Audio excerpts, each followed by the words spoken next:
আমি খালি হাতে আসিনি, আপনাদের জন্য আমরা উপহার নিয়ে এসেছি।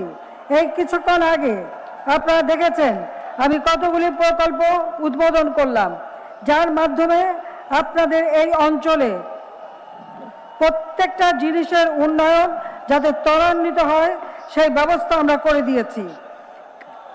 একই সাথে এতগুলি প্রকল্প আমি জানি না কখনো আর কেউ করে দিয়েছে কিনা।